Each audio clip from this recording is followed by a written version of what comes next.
Welcome back, everyone, to R2Kast number 11. We're filming this about 2 months ago, so if this isn't R2Kast number 11, I'll probably have edited it out. And I'll be like, welcome back to R2Kast number 12.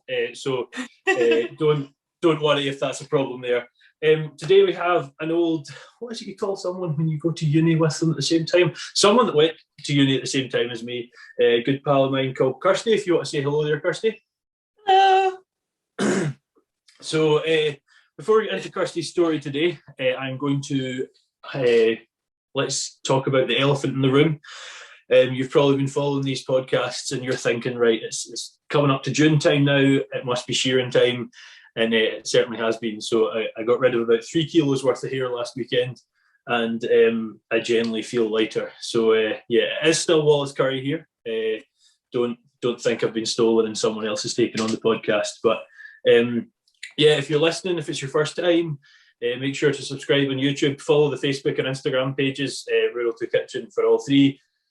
If you're enjoying the podcast or you want to hear about sort of farmers' stories, people in farming, that sort of thing, look up the R2Kast on Spotify, Google Podcasts, Breaker. I don't know. There's like 3 more, but nobody watches them on them, so we'll go with this one. Yeah, come along, get involved, and hopefully more interesting folk like Kirstie on the podcast coming up. I would normally tell you, but I'm so organised and so far ahead, I don't know what's next. But yeah, enough from me. I'll get into Kirstie's story. What's your sort of story, Kirstie? Where are you from? Was farming always your intentions? What's the sort of story there? So we have a dairy farm just outside Lanark. In primary school, I was like, yep, always going to be a farmer. But when I went to high school, I went to the Glasgow School of Sport. So I actually went to play badminton for a few years and trained really hard and was competing every weekend. So farming kind of didn't really come into that. And then 5th year exams came along and that was a fail. So we then thought, well, milking doesn't take a lot of grades. But my mum insisted that I went to uni and I got at least some form of education. So that's when I ended up at Ayr. I left after 5th year and went straight to Auchincruive, or in the Ayr campus. And the rest is kind of history. Did my 4 years, graduated, and then went straight back to the farm. Good stuff, good stuff. So what made you ditch sort of badminton route?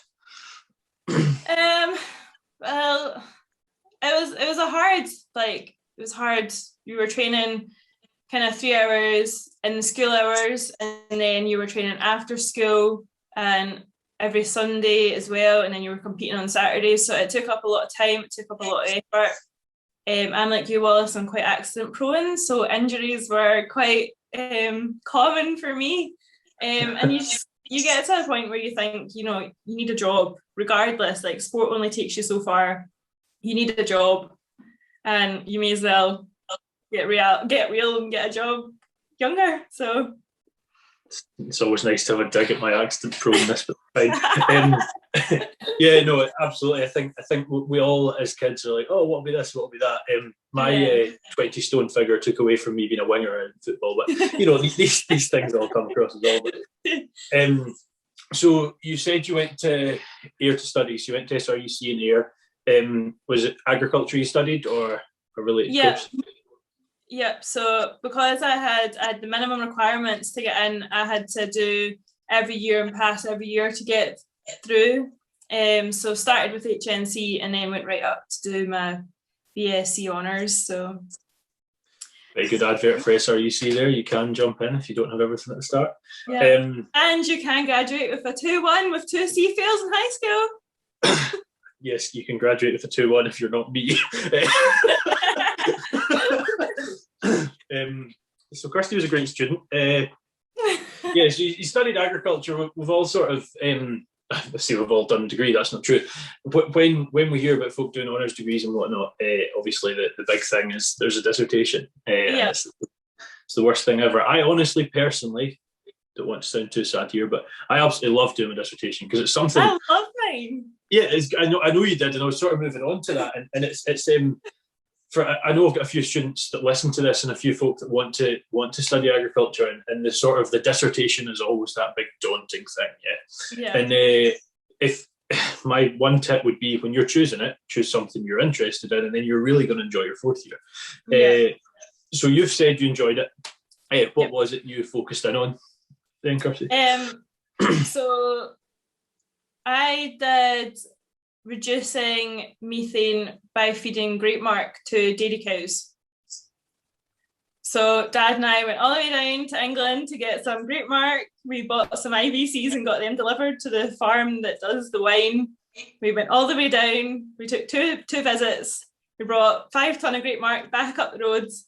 And then, because I was still at college and busy, Dad did all the feeding. There was a group that got 2 kilos, there was a group that got 4 kilos, and there was a group that got nothing, and they were all in different parts of the shed, which really pleased Dad. And then twice a week I went out and took their milk recording and basically put a laser pen up their nose for 5 minutes each.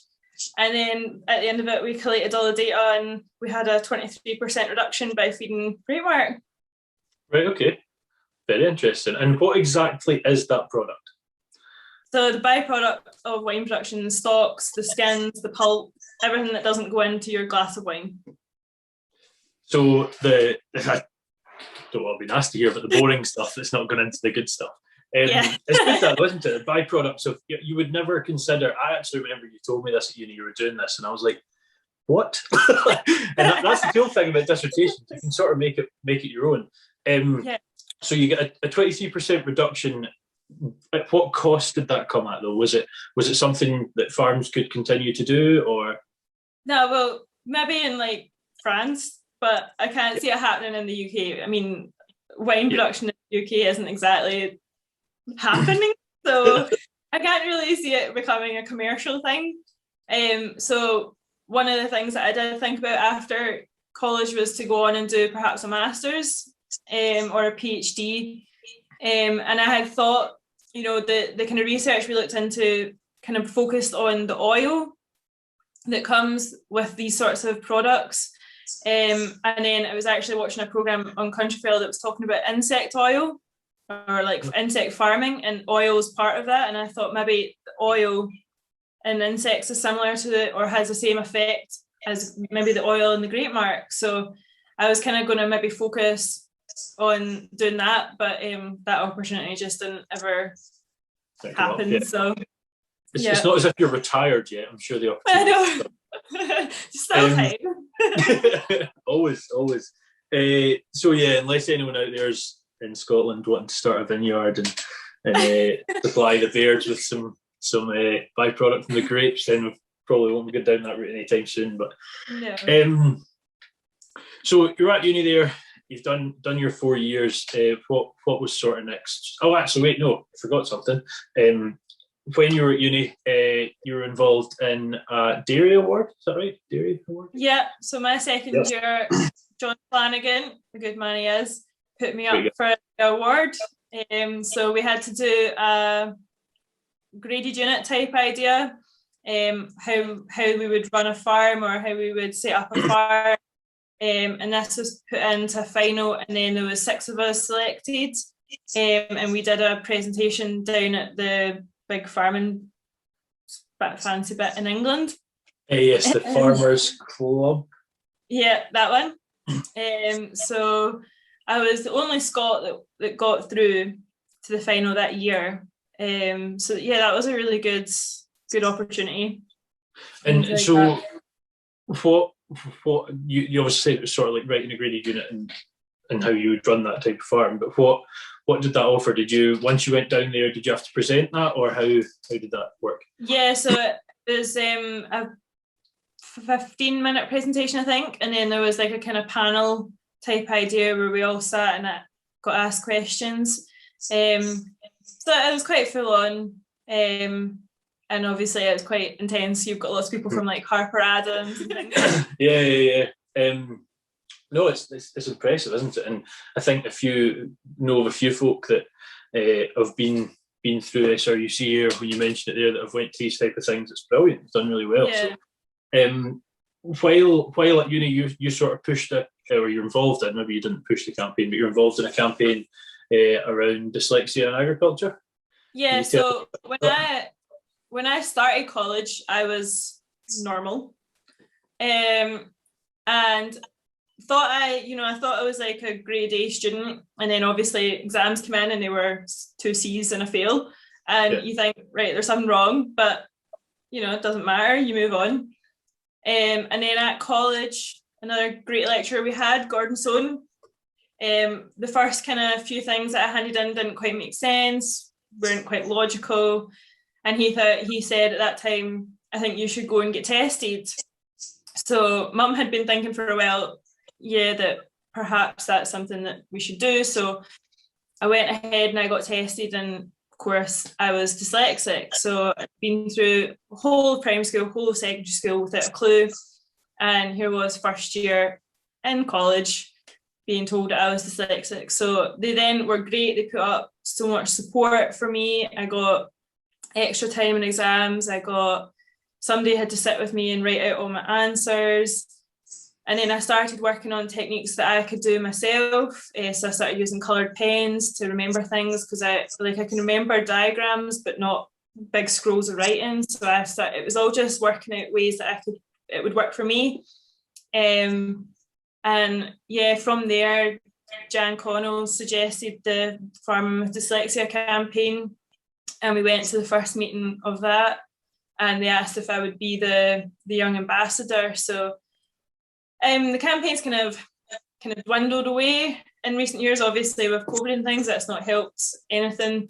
But I was going to primary schools and I was talking to people. I was doing presentations within young farmers. Throughout all my years in college and in young farmers, all these competitions that come up, you've got to have support for people with dyslexia in order for these to be accessible for everybody. So that was always my kind of main drive in entering these things, is setting up a good foundation for people with dyslexia throughout these sorts of ideas. Yeah. And what did the test involve originally, out of interest? Can't really remember. I think you did a spelling, and then there was different coloured blocks and you had to make certain shapes, and it was all kind of, can you write versus can you design? Yeah. Sort of idea. Yeah, good. And it's one of those sort of, what's the word? Like hidden issues, where it's so easy for, like, you've went through, all the way until you're like 18, and you might have subconsciously been aware, but not fully. And it's almost sort of marking you down as you go when there's no reason for that to be the case. But yeah, so if anyone's listening, look at, is it called Dyslexia on Farming, Kirstie? Is that the Farming and Dyslexia, Farming with Dyslexia? Yeah. Yeah. If you're in the industry, and there's a lot of pretty intense technology and stuff in agriculture now, and a lot of that's using databases and whatnot, and that could just be confusing for you, and you might not know why. Look the guys up and see if maybe that's part of the issue, because it doesn't have to be a problem. So I was quite happy you came on so we could talk about that part in particular as well, Kirstie. Now you've finished uni, you've won all your awards, you've been ambassador for everything and whatnot. What happened once you finished fourth year, graduated? You would have been, you had an actual graduation, unlike people these days, unfortunately. Yeah, they're good days. They're good days. What came next for you? So I did kind of to and fro about masters or PhD, and then started earning a monthly wage, and was like, can put that in the back burner. I want my money. So I just went straight into the farm and milking twice a day, every day, silage, everything. I did my AI course through the college, so I already had that. I was just helping on the farm. And that was just helping, that wasn't employed on the farm, that was working elsewhere? Well, no, I was employed. As soon as I left, I was employed. Right. So as soon as I was graduated, I went straight into employment. Yeah, good. when I first got to know Kirstie, one of the two things she said was, "It's Kirstie with an IE, and I'm the best silage cutter." And I was like, "Okay, confident." So yeah, you guys grow a lot of your own silage. Do you grow it all, or are you buying in any? No, so we are a full grass-based system. We paddock graze the cows, and the rest of the grass is for silage. We take 4 cuts of silage a year, and our silage has won Agri-Scot twice and come runner-up twice. Right. So it's pretty good quality stuff we're working with. So, could you tell? Sorry, no, on you go. No. I was just going to say it's quite a New Zealand-based system that we run. We try and aim to get a lot of grass growing. We try and grow the 12 tonnes of dry matter a year from the grazing, and then obviously the 4 cuts as well. So we are pushing the system. So for viewers that are listening might not know what pasture or New Zealand-based is, could you explain a bit more as to how that system runs? So it kind of predominantly it's the paddock grazing. So they get a set area that is measured out for the number of cows and the amount of grass in that area, and then it's given it so that, well, to start with, when we were milking, it was they got that bit in the morning and then they got the back of it at night. But now that we're doing robots, we're having to make sure that the paddocks are so that they come out at a set time, so that there's a constant rotation, and then they're encouraged to come through the robots as well. And why would you choose to do that sort of paddock-based system over just putting cows in the field? The utilisation of grass is much better when they're intensively stocked, and then they're more intensively dunging in one area, so the organic matter, we're not having to use as much fertiliser in the long term because they're more intensively dunging on that area of grass. They're so much easier to gather in when they're in a wee block all together than they are if they're across a whole field and they have 4 days of grass in front of them. It just, for milking, you could get cows in 20 minutes, whereas if you're gathering them for a whole field, you would have to start like 40 minutes earlier. Yeah. And like, it sounds as if it's quite, the dung is more intensive there. Yeah. So are your inputs from sort of off the farm a lot less than they would be if you were just set stock? Probably not, because when you're set stocking, you probably don't fertilise as much as you would when they're paddock grazed, because you're not as urgently, like 21 days the cows are back in that paddock, get it growing. So probably there's benefits and reductions in it as well, but it's just a better system for growing a lot of grass. Yeah, and you're saying 21 days there, so that's 3 weeks. It's not a long period of time. What sort of length of grass are you seeing there? So we use a plate meter to measure, and the idea is that they go in at 3,000 kilograms of dry matter per hectare, and they come out at 1,500. Right. So it takes, on a good growing year, it should take the 3 weeks or 21 days to get from that back to that. It should have the time to recover to get back to that. What was it I heard? A colleague Gemma said was you put it in at the height of a beer can. You put the cows in at the height of a beer can, and you take them out at the width of a beer can. Am I saying that the wrong way around? Like, basically, say this is a beer can. You put them in. This is obviously taller. Put them in that way when the grass is at that height, and you take them out when it's at that height. Does that make sense? Yeah, it makes sense, but I think you would take them out lower than that. Than that. We do. Right. Yeah. We do. 1,500 is tiny. It's really, really small actually to get it to measure the 1,300. But grass getting kids to raise it down to that is the challenge.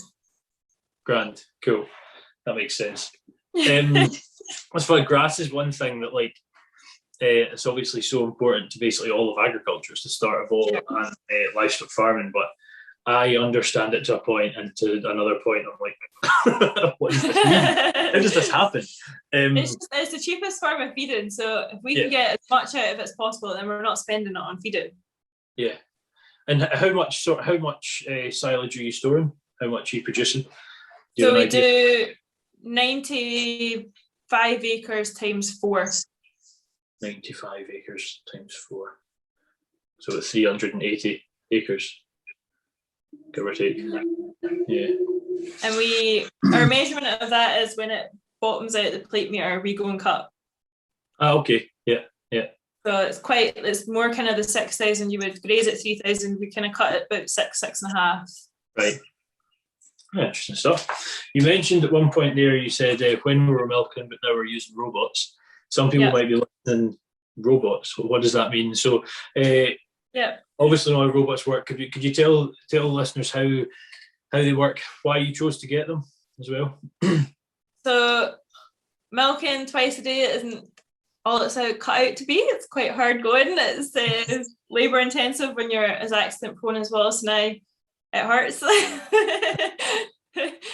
And it just got to the point where, being a female as well, looking to the future, milking cows twice a day isn't always going to be practical. So it was Dad that suggested it a few years ago now, and we started going on when you could go on to farm tours and seeing systems, and we were quite well down going for one company, and then we decided that we would go for the full wood ones, so McCaskey's supply them, and they were about 9 months from start of building until we started up on the 28th of January 2020. So we have 4 robots in, and they milk the 200 cows. We've managed to get the cow numbers up to 200, from 180 in the parlour to 200 on the robots. So we use quite an unusual system. Usually people, when they put in robots, they keep them in the house all year round. They calve all year round. We don't do any of that. We have a very intensive calving block in October, and we have an autumn block calving system, and then the cows go out to grass, and they're at grass until they're dried off kind of August, September time. So it's quite unusual. We kind of pushed the boat out. We were told it's not going to work. You'll struggle. You'll have 200 cows in the shed. You won't have them eat grazing grass. And it just won't work. But last year was our first summer, obviously grazing. And then because we just started in January, they were quite well into their lactation when we started them up. So it didn't go as smoothly. But we did average the 3 milkings, which you would hope, robots are kind of set up to milk them 3 times a day instead of the twice that we were milking them in the parlour. It just keeps the relief off the bag, and it keeps them healthier. And so this year, when we calved fully onto the robots this year, and we kept them at 3.6, 3.7 milkings the whole winter, and then they went out to grass on the 31st of March, and they've stayed at 3 milkings, 3.2 milkings, and they're averaging still to this day, when they peaked at 34 litres, when they usually peak at 30, they're still doing 32 litres at grass. Brilliant. So you mentioned there, it's better from a welfare perspective because there's sort of less pressure on the udder there. Is it higher? You've just said the yield's higher, but that's not what I meant to ask. The yields are higher, but you've also got them when they're outside. And you might have mentioned this earlier when we were talking about the paddock, but have they got constant access to the robot when they're at grass, or do you take them at the set times, or is it just they have access, sort of like a walk back area to? No, so we open the shed up. They get no access to we have our cubicles in one area of the shed, our feed areas in one area of the shed. They have water troughs in the middle and the robots at the side. So in the summer, all they have access to is those water troughs and the robots. They don't get access to cubicles, and they don't get any buffer feeding in the passage at all. So the doors are just open, the cows are out, they come and go as they please. Right. And it must take a bit of training to get them used to it. Yeah, so before we started the robots, we put them through as out of parlour feeders for a week. Okay. So we did it on a Friday, and the first Friday we were still at 10 o'clock after finishing the milking at 6 o'clock, trying to get cows into robots to get fed. And then the next night we were 9 o'clock, and then the night after that we were 8 o'clock, and then before we started the robots, they were going in, and we had like 2 cows to shove in once the milking had finished. Right. So they learned quite quickly, but then obviously when we started them up, the arm goes in, and that's another panic, and then you're connecting something that they've never had before, and that's another panic. And we milked half the cows in the parlour because we knew it was going to take so long to get through essentially 200 cows. We milked half of them in the parlour at 4 o'clock, and then we started putting the other half through the robot at 6 o'clock, and then we milked the lot we put in the parlour after that, and then the ones we milked at 6 o'clock again. Right. So we kept them in 2 halves. So by the time we got through all that, it was quite hard. And then we did that again for the next day, but without the milking. They just went into the robot, and then after that it was have fun, girls. So. I'm glad that Zoom only focuses on the person speaking, because I'm sitting off camera here like. I don't know if I'm very good at explaining it, but yeah. It makes sense. It's just it's actually a lot quicker than I thought it would have been to get them used to it.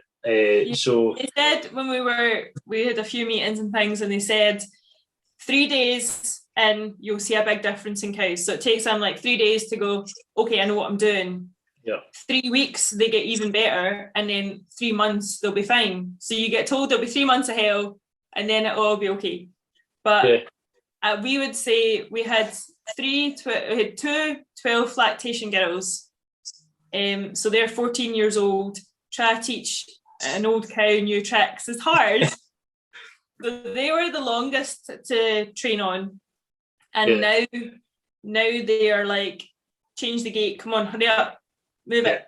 Like they're the first ones to get through the gate and to the fresh paddock of grass. They've got to that stage. Why should they have to change now?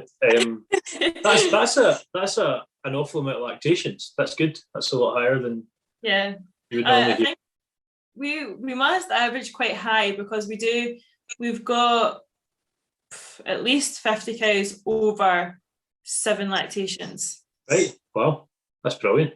Yeah. Good. We've been speaking now for quite a while about robots, and the only thing you really mentioned is when the arm goes in. Folk are probably listening, they might have heard about milking robots and whatnot, but what's the full process? They've went in, the gate's now shut behind them. How does it work? So a trough, the way the Marylands work, a trough comes down. If it's going to milk them, the trough comes down, and they get fed a set amount of feeding dependent on the time of year. So we feed a bit more when they're in the house. We're trying to get them in calf, the milk yields at their peak. And then when they go to grass, we take all the cake off them. Once they're PD'd in calf, the cake comes off them, and that's them, and then until they get dried off and they get nothing. So that comes down and gives them whatever cake we've set the computer to do. And then at this point, an arm has come in. It knows the computer, there's lots of cameras and sensors, know where the cow is. So it comes at a set point, and then there's brushes come in and does 3 brushes up and down on each teat. And then it goes out, and a laser puts the cluster on, and it washes the brushes, and then that's the cow milking. And then it takes each off as it detects that the milk flow is decreasing. It takes them off individually so that each quarter is milked separately, as opposed to a machine that you would just take off once the first one's done. And then it teat sprays and kicks the cow out. It's quite something when you see them work. Like, I think if it was the I almost said school trips, the college trips there the first time you'd seen them, or had you seen them we before? hadn't seen any before. So yeah, the college trips that we went on, that was the kind of first time that I'd seen robots working, but we'd never been to anyone that had these robots. Yeah. It was the Lely ones, so it was nice to see some. I think I've only seen Lely on farms. I've seen the ones you're talking about, like at shows and that, but the way it goes in and just the clusters know exactly what the teat says. I would advise you to YouTube it. It's probably a good idea. We set all them up, so we say, right, that's the teats there, go for it. But you do that once, and then that's it. It has a memory of where it found it the last 10 times, and it builds up this log of, I knew where that teat was, and it depends on, so if it comes in at, say, it's a consistent milking and comes in every 8 hours versus one that comes in at 10 hours, then 12 hours, and then 5 hours, it'll depend where the bag is and how much milk it's expecting, and then what yield it's expecting, and then it'll be adjust and be able to find it. I didn't know that they were sort of operator calibrated, so you have to say it for input into that computer or whatever at first where the teats are. I didn't know that. That's cool. So there's a laser, and you have to set the laser up, and it'll have lots of different squares, and it'll say, right, where am I going? And you go, that's where it's sitting, okay, and then that's it done. My addiction to battleships when I was younger would have a use. That's quite cool. I generally didn't know that the farmer operated that. So that's quite interesting. And the fact that it knows if they're coming in continuously, as you say, or not, I didn't know that. Yeah. Very cool. There you are. So we've talked about the robots now, and I actually my brain mentioned to me, but I didn't say it out loud. I realised we hadn't spoke at the parlour. So what type of parlour did you move from? Yeah, so we had a 15-a-side swing over. We used a Northern Dairy Equipment washer, so it brushed similar to what the robot does. It has 2 brushes, so it brushes the teats, so they're clean, sterile, and then you put on the machine manually. We didn't have a fancy parlour, it didn't have ACR ropes, it had nothing, everything was manual, which actually we kind of liked, because having seen that type of system working elsewhere, I preferred the control of knowing that when I take the machine off, I know it's ready, instead of the machine coming off and not seeing what happened, did it kick it off, something like that. So there's a lot more sort of acute husbandry involved in what you had. Yeah. So what's a swing over parlour then, Kirstie? So instead of so we can milk, there'll be 30 cows in the parlour at any one time, and there'll be 15 machines. So you milk 15 of them, and then you swing it over to the other side, and you milk the other 15 that are down the other side while that lot's going out, and there are a lot of 15 come in and continue over and over. Nice wee schematic there. Yeah, I mean, we mentioned at one point, we mentioned shows, and you said, or I think you actually said when we were able to go on farm tours. But obviously there's a big thing in the way of that these days, the famous old C word. But has COVID affected sort of your system, or not really? It's actually, it's been a godsend to us, because it means that, well, we started on the 28th of January. We had 2 months of people allowed to come and help us, and then the whole country shut down, and it meant nobody could come and see us, nobody could come and judge what we were doing, nobody could come and see the mistakes, nobody could come and point the finger. It just let us focus on the system, get it up and running.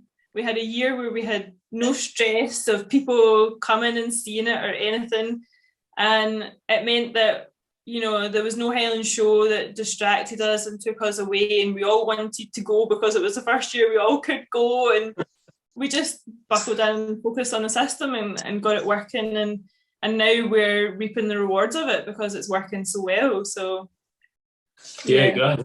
Kirstie Baird, the only farmer to be happy to miss 2 Highlands. Enjoyed COVID. Please don't say that. Please. Probably get demonetized even saying the word, but anyway. You had that sort of 2 months of intense guidance from the, I take it that was from the company. So it's all just about the computer's set up a certain way, and it's all about what do you want from it. So there was a lot that after a week I was like, I need to know this, I need to know more, because I knew all that in the parlour, because you're doing it's data collecting twice a day, every day. And I'm obsessed with knowing everything about every cow. Obsessed with that. That's like my thing. So not having that, or not having it in a way that I could understand because it's worded differently or actually means something different, was really upsetting me within the first week. So we sat down and we got every list that I could ever want, and I've made more since, but it's just learning how the process works, what data you're getting and what that data means. So yeah, I'm happy that I've got it set up now that it's my system. Yeah, and I think, there's only so many ways a company can set up their product for you, and if it's not going to work for how you work, then it's pointless. So it's probably quite good to have that year of just yourself working on it.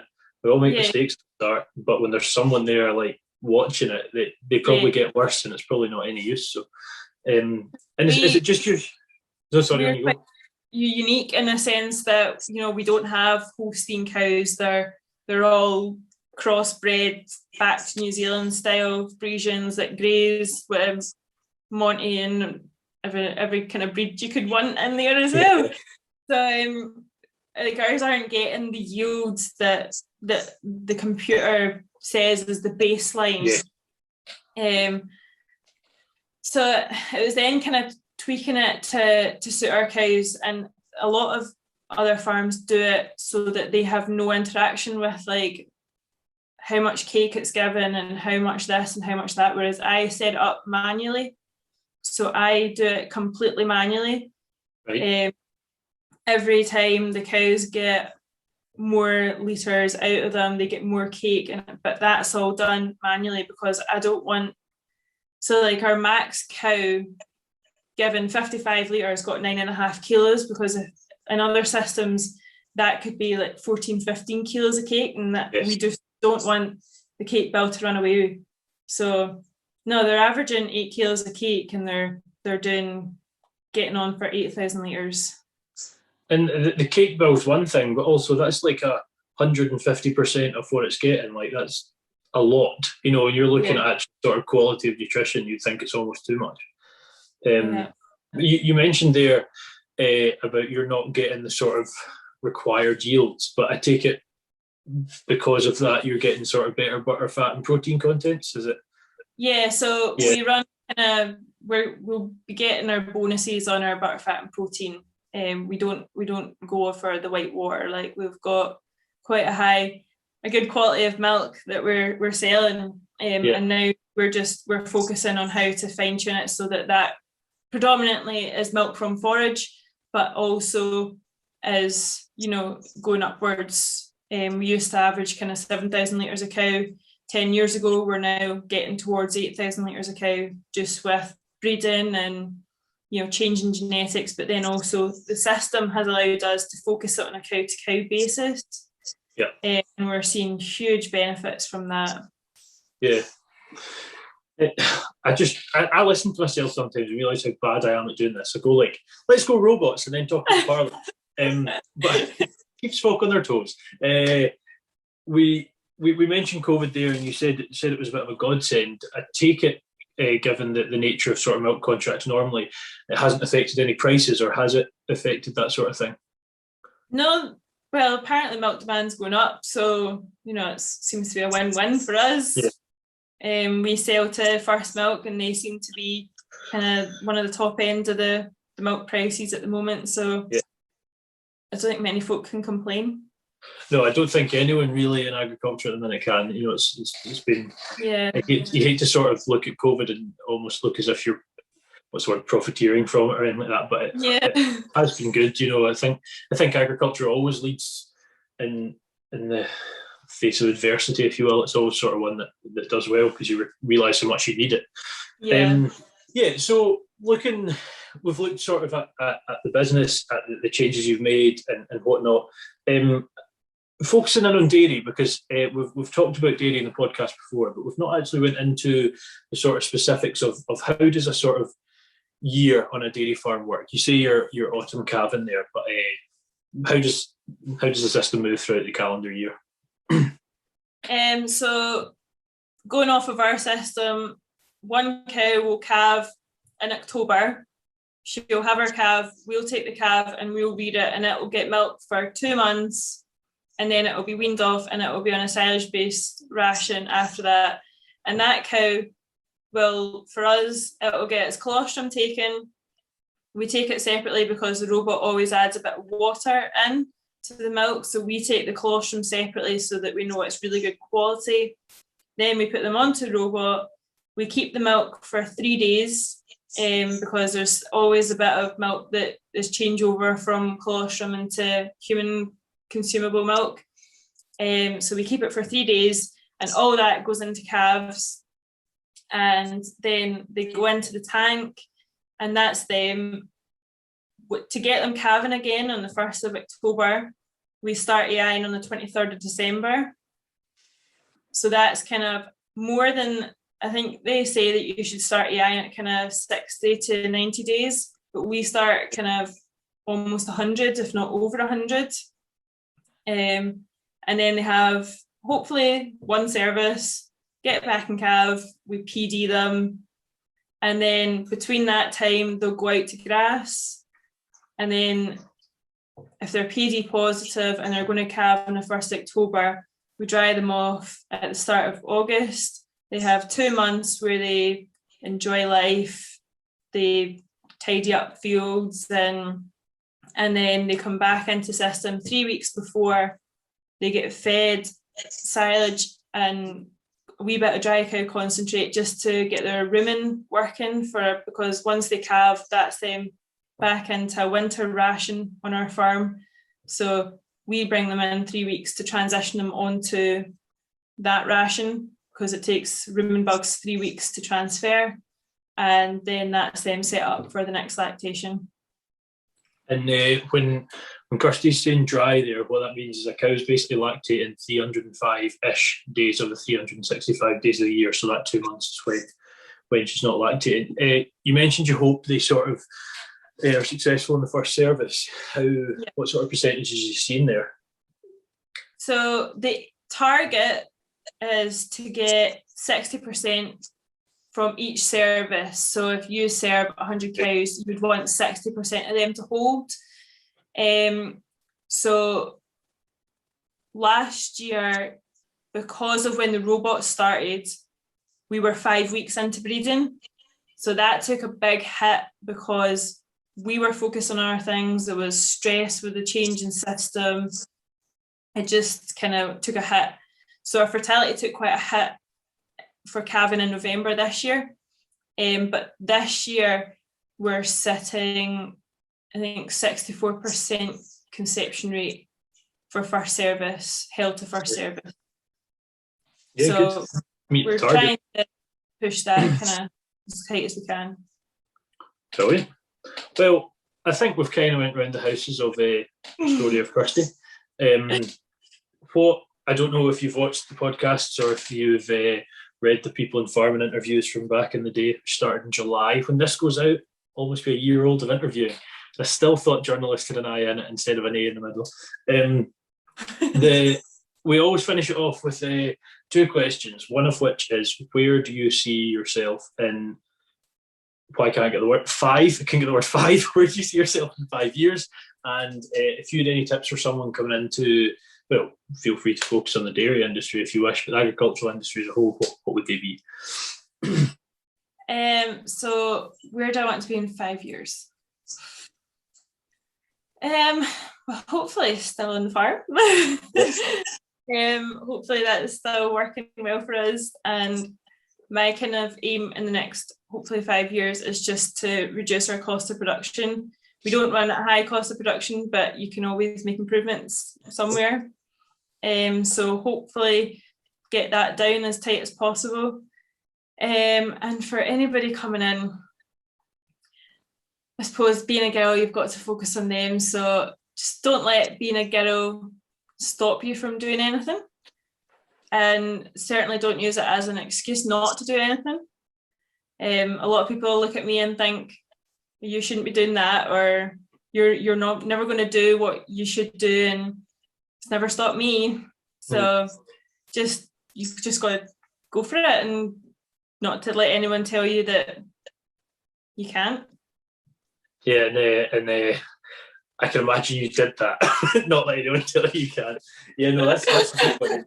You tell me I can, I'm going to show you I can. Yeah, it's a good mentality to have. I mean, obviously, stopping at the point where you endanger yourself, any side of things. But no, it's a good tip, that, and it's a worrying premise that we've almost got to say, like, being a girl, just go for it. There shouldn't be any prejudice there, and unfortunately there is. So yeah, good points. There was one question I meant to ask about 4 minutes into this podcast. Just I forgot to say it. Is it just yourself and your family on the farm, or? Yeah, so it's just my mum and dad and me. We employ somebody to help us at calving, because obviously that is intense. Yeah. But other than that, it's just the three of us. Good. Work well, mum and dad? Yeah, we don't fall out that much. Yeah, good. Well, I think we've covered everything. Well, I mean, I say that, I've forgotten about 40 things throughout it, but for the most part, I think we've covered everything that I intended to cover. Is there anything else maybe we haven't talked about you'd be quite keen to talk about, or apart from the fact you're a celebrity on Fast TV, which you should all go check out? Everyone can watch it. Exactly. Actually, I'll link that in the description. It'll be a very old episode when this comes out, but Kirstie is very famous on the telly. So I'll put that link in there if you want to go see it. You actually see some of your cows there, and you're on the farm as well. So yeah, you get a good idea of how the robots work and how they function in our system, and you get to see some very cheeky calves as well. I was enjoying that part. I thought it was quite funny. The outtakes are even better. I want them to come out. Dad really? got wiped out by a calf. Oh, brilliant. Well, I will be on to Faz to get the outtakes, because I quite like to see them. So I'll put that in the description if you want to look out at that. Obviously, this is just sort of a Zoom call. It's just a chat. There's only so much I can show with that. Maybe one day, without COVID, and if this podcast gets to the stage, I can sort of be on farms and stuff and talking to folk, which would be really cool. But if not, thank you very much for coming along, Kirstie. It was good having you on. Thank you. And if you don't really, do you have like a social media I can plug, or do you want for the farm? Yeah. No, but we are thinking that we should maybe go down that route of showcasing a grazing robotic system. Well, watch this space again. If in the next couple of months they have a social media, I'll link that in the description as well. So yeah, thanks Kirstie, and thank you to the viewers for coming along. Again, if you're new here, check us out on Facebook and Instagram. Facebook's the best place to go, because that's where it all started. We had our first birthday yesterday. Oh no, we didn't, because this is in June. We had our first birthday recently, so things are going quite well. And now my girlfriend's running Instagram, so things are good there as well. So they're the two places to check out what's happening, what we're doing, and what's coming up next, sort of thing. So we'll see you on the other side. Thanks for listening.